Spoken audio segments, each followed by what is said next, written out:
Arthur goes to camp. I'm not going, said Arthur. Arthur, you'll love camp. Think of all the new friends you'll make, said his mother. I have fond memories of my own camp days, said Arthur's father. Camp will teach you about the great outdoors. I'm not going. Arthur was at the camp bus stop the next morning. Buster was standing with a new kid. He's got 100 comic books in his footlocker, squealed Buster, pointing to the brain. Francine was there too. You guys better watch out. Tent 3 is full of bats and snakes, she yelled out the window. It's going to be just like school, the girls against the boys, thought Arthur. When the bus passed Camp Horsewater, even the girls stopped teasing. Look at those guys, said Buster. They're going to be in great shape for our scavenger hunt. No wonder they always win. That's no camp, that's a zoo, said Arthur. Dear Mom and Dad, I'm not at camp yet. I'm very homesick and I miss you very much. Please write soon. Love, Arthur. Things were different at Camp Meadowcroak. Well, at least for the girls. I'll do my best to make this a wonderful summer for you, said the girls' counselor Becky. Even Muffy looked eager when she pulled up in her limousine. Where do I plug in my air conditioner? She hollered. The boys' counselor was a different story. Attention, men! Line up! Barked Rocky. Stand up straight! Suck in those guts! I've never seen such a soft, flabby bunch. No dessert for you men this summer. Muffy had brought her own dessert. After a dinner that tasted like macaroni and fleas and worm burgers, she opened her trunk. The girls dug in. At bedtime, Muffy discovered the tent had no electricity. How will I brush my teeth? She moaned. The boys were too tired from all their running and push-ups to think of brushing their teeth. They crawled under the covers. Arthur screamed.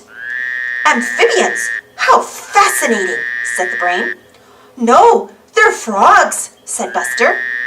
Just wait until we get hold of those girls, said Arthur. Dear Mom and Dad, camp is terrible. Just like I thought. The food is bad. I'm still very homesick. Please come and get me. Love, Arthur. Let's see you do the dead man's float, Buster. Have a good trip, Brain. Forget about the frogs, said the girls. You guys better worry about the softball game instead. The girls were beating the boys at everything. Disgusting, said Rocky. I'll never live this down. Hey, Four Eyes, need new glasses?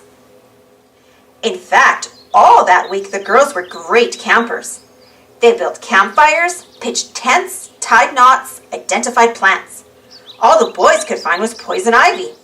Rocky hid in his cabin. Arthur wrote postcards home. Dear Mom and Dad, I miss you and I cried when I read your letter. When are you coming to get me? Camp is gross. Love, Arthur.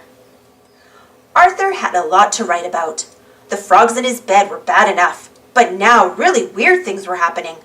The girls thought the boys threw a smoke bomb into their tent. The boys thought the girls took all their clothes. But one night, everybody heard strange noises and footsteps in the woods. It had to be someone else.